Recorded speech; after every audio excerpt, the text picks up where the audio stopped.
Hey, and welcome to another edition of Standard Spike. Today I'm doing something completely different than my usual daily event. I'm instead going to walk through what I do to get to a deck list for any specific event. In this case, it's going to be for the Grand Prix this weekend. And by the time you watch this, the Grand Prix will have ended. But there's a good chance that whatever deck list I come to at the end of this is what I'm going to play at the Grand Prix. So, to get started here, I don't even need to log on to MTGO yet. I have a lot of work to do before that. And actually, I've already done all this work, but I'm going to just walk you through what I did, because it took me a good hour or two to get all this information together. So first thing I did was take a look at all the Pro Tour deck lists that I can, and from that compiled my own deck lists, and with my own changes to them. So I looked at all that information, then I moved on to the archetype breakdown from this article, and all the decks and how well they performed, and that was a good amount of information as well. Then I went to the daily events, which normally is a little better, because right now there's a slight shortage of Avacyn Restored cards on MTGO, or at least there has been in the past few days. So these daily events aren't really that great for information, but I still took a look at them, and at least I found out what was popular currently. Um, then I also took a look at the Pro Tour coverage. This specifically was a match that with a deck that I'm thinking about playing by Ken Yuku Hiro. And that deck is one of these I have lined up for us. So after all that, these are all the deck lists that I've compiled and also am willing to play. A few of, like the Miracle deck and the Invisible Stalker deck, neither of those really jump out to me. So these are the decks I want to play. Starting from the left is exactly Shota Yosuoka's deck. It's very unique. There are things about it that don't make a lot of sense to me, and that's why with this deck specifically I would want to play it exactly as it is before I make any changes. And the odd cards that stand out are the 2 copies of Restoration Angel, 2 Scorn Villager, 1 Bonfire, and 4 Pillar. Yeah, the deck seems very good to me, and it's a version of Angel of Glory's Rise, which is this deck right here. But it has a few odd card choices, which is why I'm not sure I'll have time to test it. But if I do, I'm definitely testing it in its original form first. And then the reason that I probably wouldn't test it is because I think this version is just a better version of that. But we'll see when I test this. So this is a pretty standard version of Angel of Glory's Rise. It doesn't have any other reanimation targets, which some versions do. I think that's not really what the deck lacks. It doesn't really lack like a Grizzlebrand or anything. It just needs to get to the point where it can get Angel of Glory's Rise into play. And it can still win the game without it, and that's another thing I like about the deck. You definitely don't need to reanimate anything to win the game.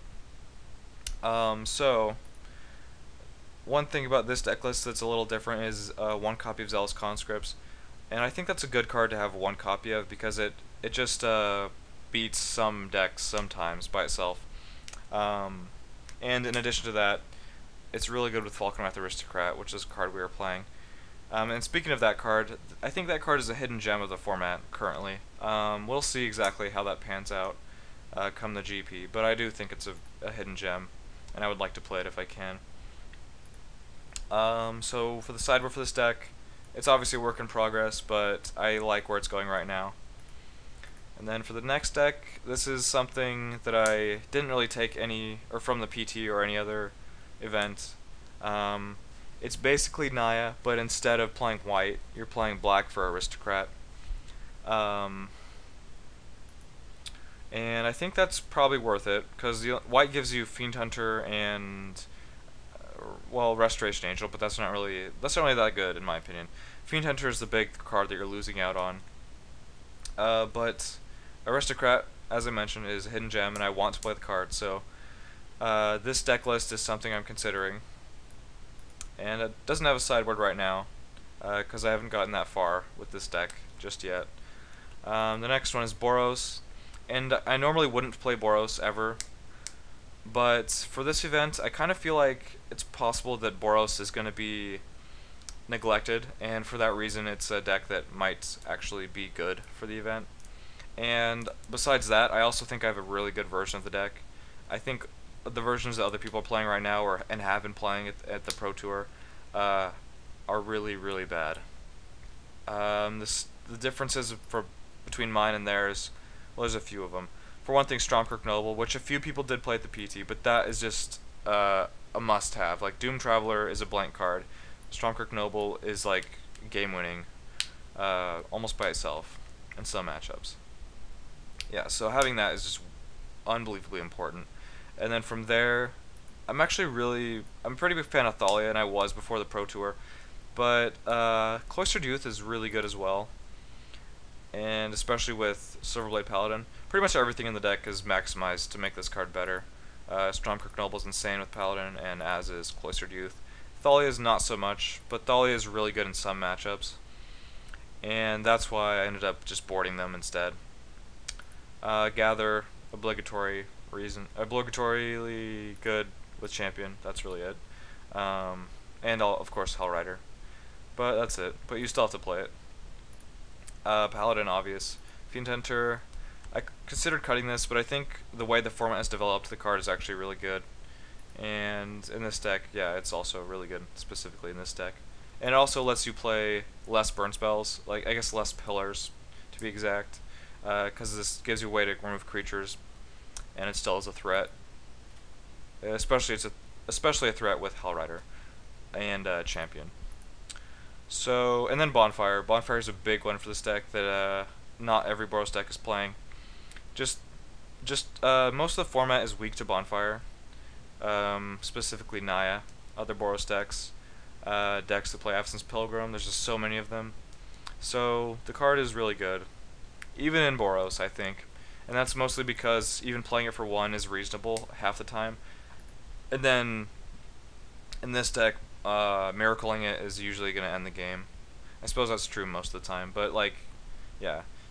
Usually you have to get to 5 mana for this card to be relevant. But with Boros, you can just play a couple threats and still get to 5 mana and win the game with it. So it's really a good card, even in this deck. And we are actually playing 25 lands to accommodate Bonfire. But that's also because we get to play Slayer's Stronghold and our mana base is imperfect. So playing more lands helps pretty much everything. I guess that's it for Boros. And yeah, like I said, I'm not one to play Boros, but it might be a small hole in the format. I think I would much rather play a deck with Huntmaster and Falconwrath Aristocrat if I can. So this is probably going to be put on the back burner. And then the last deck is just regular old Naya, which I'm not very fond of. Probably won't give a lot of attention to this deck either. I would probably rather play Boros or this Jund concoction or this before I played Naya. So the first thing I'm doing is definitely testing Angel out. So let's go ahead and log on MTGO. Alright, I compiled the first deck on my list of decks to test. So now the first thing I'm going to do is test a few 2-mans with this. 2-mans are definitely not the best way to test, but if you're doing this without the help of anybody else and you don't have time to daily, or there just isn't a daily available, then 2-mans is really the only way to go. It's not the best, definitely not the best, but it's better than nothing. So we'll go ahead and get started.